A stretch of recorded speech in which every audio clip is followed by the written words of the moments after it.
Kumusta mga kasalaysay?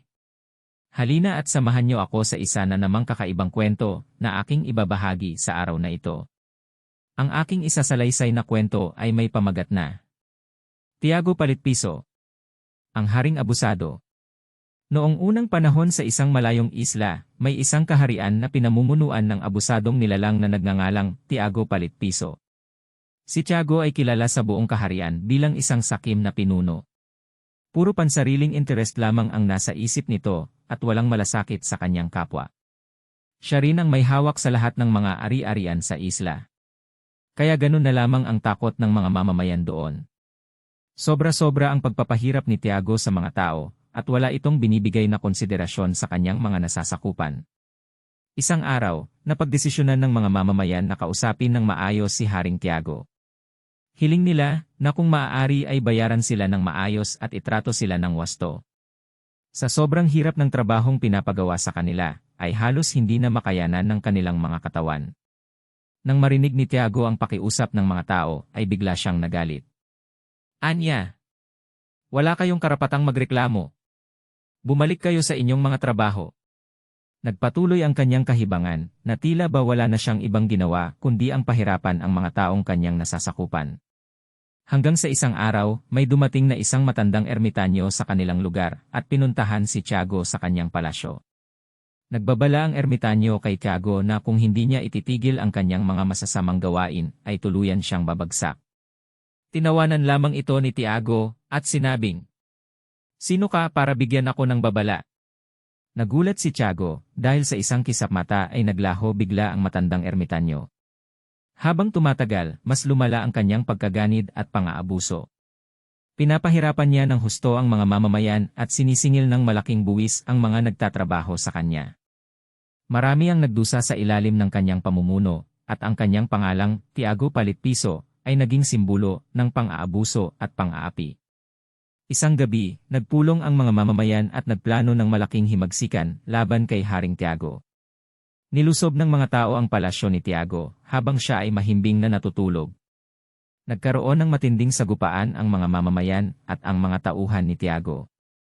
Nang dahil sa malakas na ingay sa labas ng kanyang tahanan, ay biglang nagising si Tiago at agad nagpunta sa kinaroroonan ng ingay. Nang makita niya ang pag-aaklas ng mga tao, bigla siyang nataranta at inutusan ang kanyang mga tauhan na pigilin ang mga nagtatangkang pabagsakin siya. Dahil sa kumpletong armas ng mga tauhan ni Tiago, madali nilang napaatras ang mga mamamayan. Nagulantang ang mga tao dahil sa lakas ng puwersa ni Haring Tiago. Napanghinaan sila ng loob at naisip na nilang sumuko. Tinawanan ni Tiago ang mga mamamayan. Sa isip-isip niya ay tiyak na ang kanyang tagumpay at walang makakapagpabagsak sa kanya. Subalit bigla na lamang lumitaw ang matandang ermitanyo sa gitna ng kaguluhan. Binigyan niya ang mga mamamayan ng kapangyarihan at inspirasyon upang ipagpatuloy ang digmaan laban kay Tiago Palitpiso. Pinamunuan ng ermitanyo ang mga tao at itinuro ang kahalagahan ng pagkakaisa laban sa karahasan at pang-aapi.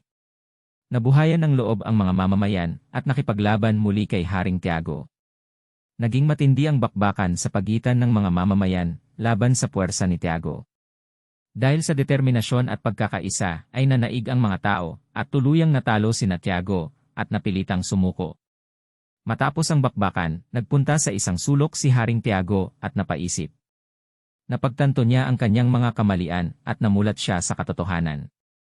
Nangako ito na hindi na siya gagawa ng anumang kasamaan sa kanyang mga nasasakupan. Subalit ayaw maniwala ng mga tao at hindi rin sila pumayag na basta na lang patawarin ang kanilang abusadong hari. Sumigaw sila ng malakas. Parusahan yan sa kanyang mga ginawang kasalanan at pang-aabuso. Walang kapatawaran ang mga ginawa mo. Parusahan si Tiago Palitpiso. Pero sinalungat sila ng matandang ermitanyo at sinabing, "Kung ang nasa puso niyo ay puro puot at paghihiganti, ay wala na rin kayong pagkakaiba sa isang mapang-api." Kaya naman sa gabay ng ermitanyo, natutunan ni Tiago Palitpiso ang tunay na halaga ng pagkakaroon ng malasakit sa kapwa. Nagbalik loob siya at ginamit ang kanyang yaman at kapangyarihan upang tulungan ang mga mahihirap at nangangailangan. Naging isang magandang halimbawa si Tiago sa kanilang lugar at itinuring siyang bayani ng mga mamamayan. Sapagkat siya ay nagbago at naging mabuti sa kanyang mga nasasakupan. Ito ang kwento ni Tiago Palitpiso na naging inspirasyon sa pagbabago at pagkakaroon ng malasakit sa kapwa. Isang paalala na sa kabila ng pagiging abusado, ay may pag-asa pa ring magbago ang isang tao para sa ikabubuti ng lahat. Sana po ay nagustuhan niyo ang kwento natin sa araw na ito.